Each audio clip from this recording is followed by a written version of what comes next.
সাংস্কৃতিক প্ৰাণকেন্দ্ৰ তাৰালাংছ হাজিকাছি প্ৰায় সাজু আগমন হৈছে ভিন্ন মাণ্ডলিক সাংস্কৃতিক সমিতিৰ দল সাংস্কৃতিক প্ৰাণকেন্দ্ৰ তাৰালাংছলৈ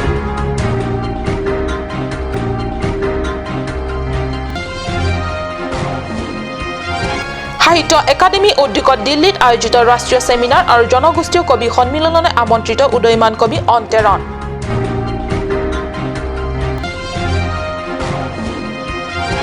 পঞ্চম সংখ্যক উত্তৰ পূৰ্বাঞ্চল জিত কুণ্ডে চেম্পিয়নশ্বিপত উজলিল কাৰ্বি আংলঙৰ জীয়ৰী সুমিতা তেৰাংপি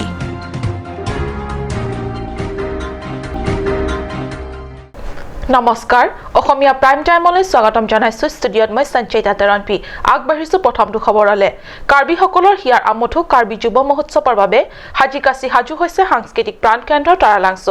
সাংস্কৃতিক কৰ্মীসকলৰ দিনে নিশাৰ পৰিশ্ৰমৰ ফলত 44তম কাৰ্বি যুৱ মহোৎসৱ উদযাপনৰ বাবে হাজু আৰু দলে দলে জিলাখনৰ বিভিন্ন মাণ্ডলিক সাংস্কৃতিক সমিতিৰ দল সাংস্কৃতিক মিলনভূমি তাৰালাংছলৈ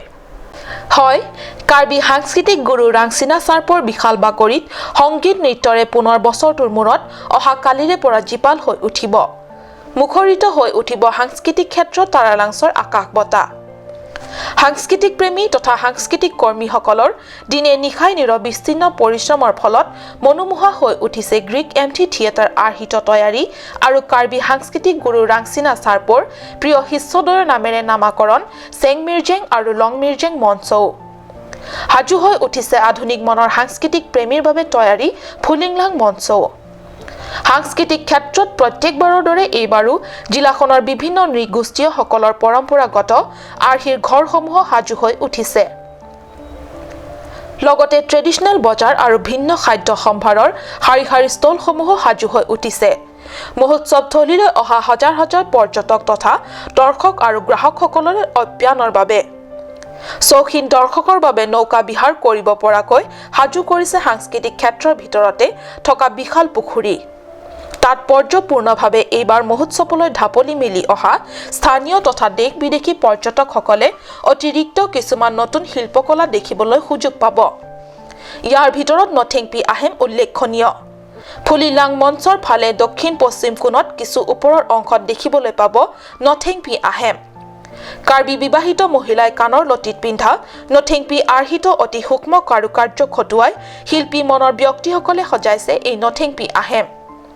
এইবাৰ হাতে পাছে মিলি এইবাৰ মহোৎসৱস্থলী তাৰালাংছত যথেষ্ট আকৰ্ষণীয় হোৱাৰ আশা প্ৰকাশ কৰিছে কাৰ্বি সাংস্কৃতিক সমিতিৰ বিষয়ববীয়াসকলে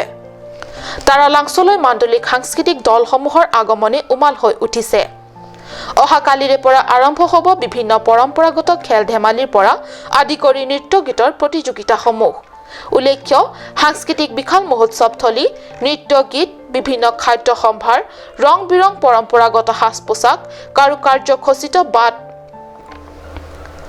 কাৰুকাৰ্য খচিত বাঁহ বেত তথা কাঠেৰে নিৰ্মিত শিল্প সামগ্ৰীৰ প্ৰদৰ্শনীৰ লগতে সাহিত্যিক প্ৰেমীসকলৰ বাবেও গুৱাহাটীৰ অংগিক পাব্লিকেশ্যনে দিছে বিৰাট কিতাপৰ ষ্টল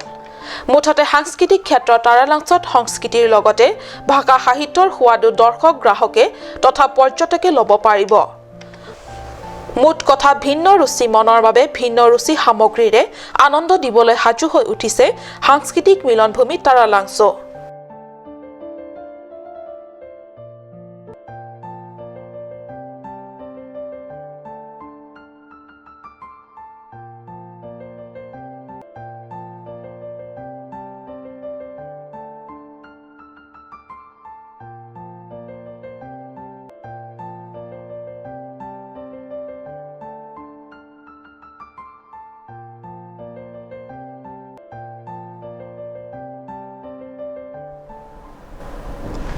ৰাষ্ট্ৰীয় সাহিত্য একাডেমীৰ উদ্যোগত আয়োজিত ৰাষ্ট্ৰীয় সেমিনাৰ আৰু জনগোষ্ঠীয় কবি সন্মিলনলৈ আমন্ত্ৰিত হ'ল কাৰ্বি আংলঙৰ উদয়মান কবি অন্তৰণ ৰাষ্ট্ৰীয় সাহিত্য একাডেমীৰ উদ্যোগত আয়োজিত ৰাষ্ট্ৰীয় সেমিনাৰ আৰু জনগোষ্ঠীয় কবি সন্মিলনলৈ আমন্ত্ৰিত হ'ল কাৰ্বি আংলঙৰ উদয়মান কবি অন্তৰণ নবীন কবি হটকলক গুৰুত্ব দি অনুষ্ঠিত কৰা এই কবি সন্মিলনলৈ কাৰ্বি আংলং তথা কাৰ্বি ভাষা সাহিত্যক প্ৰতিনিধিত্ব কৰা নবীন কবি অন্তৰণে কাৰ্বি ভাষাত তিনিটাকৈ কবিতা পাঠ কৰি কাৰ্বি ভাষাক ৰাষ্ট্ৰীয় পৰ্যায়ত এখোজ আগবঢ়াই নিয়াৰ লগতে পৰিচয় তুলি ধৰিবলৈ সক্ষম হয় এনে কবিতা তিনিটি কাৰ্বিত পাঠ কৰাৰ পিছতে ইয়াৰ তৰ্জমাখিনি ইংৰাজীত পাঠ কৰে। উল্লেখ্য, সাহিত্য একাডেমীৰ এই গাম্ভীৰ্যপূৰ্ণ তথা উচ্চ সাহিত্য অনুষ্ঠানত বিশ্বৰ নামী দামী সাহিত্যিক তথা ভাষা একাডেমী সন্মান প্ৰাপক বসন্ত লিৰগুনে, অৰ্জুন সিং ডুবে, ত্ৰিপুৰাৰ বিকাশ ৰায় দেৱবৰ্মা, মণিপুৰৰ পৰা ডি থংচি, সাহিত্য একাডেমী সন্মান প্ৰাপক য়েচে দৰ্জে থংচি, মিচিং কবি দীপক কুমাৰ দলে, গাৰো কবি কলনাথ বি মাৰাক, খাচী কবি মিনিমন লালু আদি ভালেকেইগৰাকী বিশিষ্ট সাহিত্যিক তথা কবিসকল যোগদান কৰে।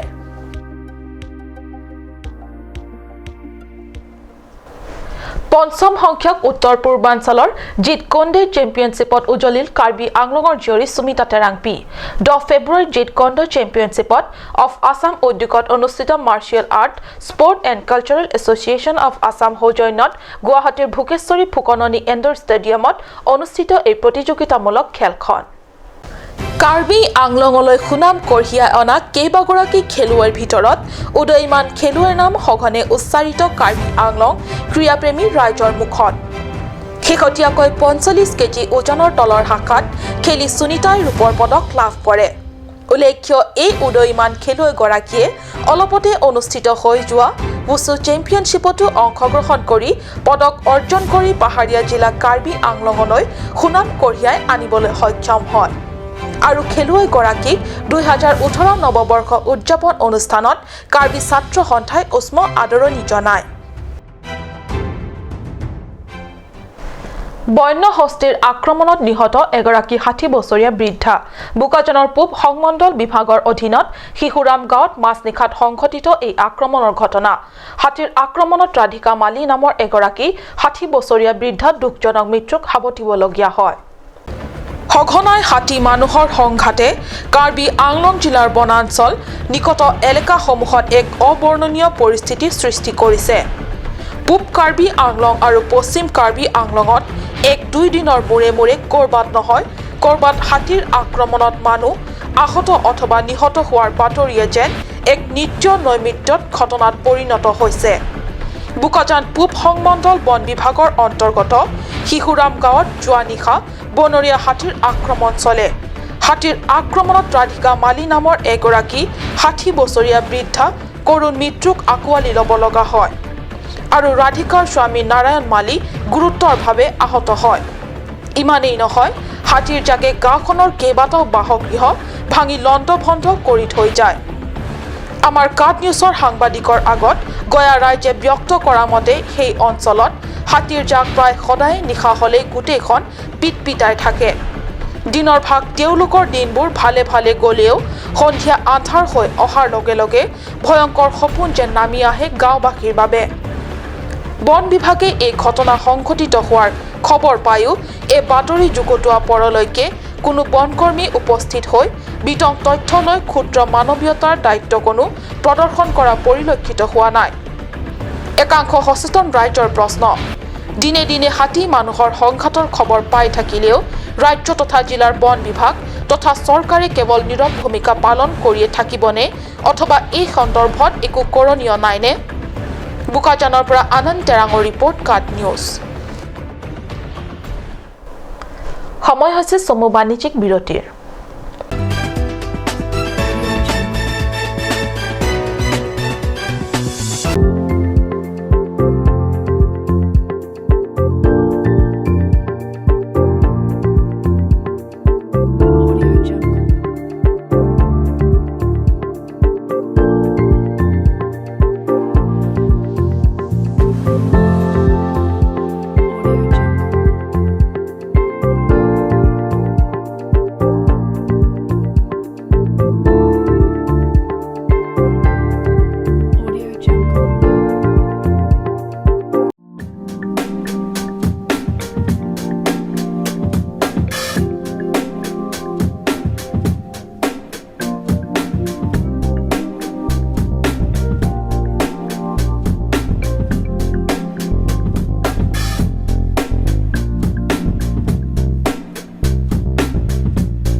और अभी एक और भूकंप 7.4 की तीव्रता का। अरे बाप रे एया तेंते बहुत बेया हल बहुत बेसी जान माলৰ লোকসান হল সাগে এই মাত্ৰ আমি নতুন ঘৰ বনোৱাৰ কথা ভাবিছিলো এতিয়াতো বল ভয় লগা হৈছে মইতো নতুন ঘৰ বনাই আছো মই কিন্তু এই ক্ষেত্ৰত পুৰা নিশ্চিন্ত হৈ আছো কিয়নো মই নিজৰ ঘৰৰ নিৰ্মাণত লগাই আছো এক্সট্ৰা আটাইতকৈ মজবুত আৰু আটাইতকৈ শক্তিশালী Tata টিস্কনৰ SD river Tata টিস্কন SD river উচ্চ প্ৰযুক্তিৰ ফেক্টৰীসমূহত উচ্চ নিৰীক্ষণতে বনোৱা হয় হেয়েটো টাটা টিস্কন ৰিভাৰে বনোৱা হয় extra safe Kaziranga English Academy future flourishes here. An English medium, co-educational, fully residential 10+12 school affiliated to CBSE New Delhi. Admission open for classes 3 to 9 for the session 2018 and 19 for class 11 from April 2018. Opposite ISPT Garchuk, Guwahati 781035 Assam. For more details, you can log on to www.kazirangaenglishacademy.org or you can also email at the given address.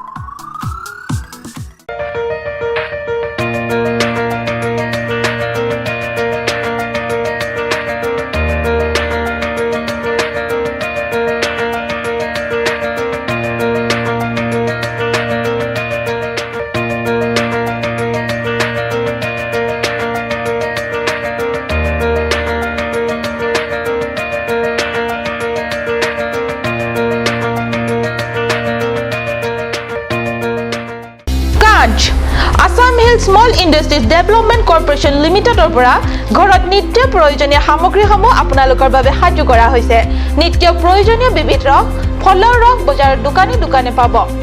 বিশুদ্ধ খোৱা পানী আমৰ ৰস কমলাৰ ৰস সৰিয়হৰ তেল হালধিৰ গুড়ি আমলখিৰ আচাৰ চিত্ৰনলা গাজ টেঙা ইত্যাদি অধিক মাত্ৰাত দোকানত পাব আপুনি বাৰু বিশুদ্ধ খোৱা পানীৰ অভাৱ অনুভৱ কৰিছে নেকি এতিয়া আৰু চিন্তা নাই কাৰণ বজাৰলৈ আহিল কাঞ্চ ৱাটাৰ বিজ্ঞানসন্মত উন্নত মানৰ প্ৰক্ৰিয়াৰে প্ৰস্তুত কৰা কাঞ্চ ৱাটাৰে আপোনাক দূষিত পানীৰ ভয়াৱহতাৰ পৰা আঁতৰত ৰাখিব কাঞ্চ ৱাটাৰ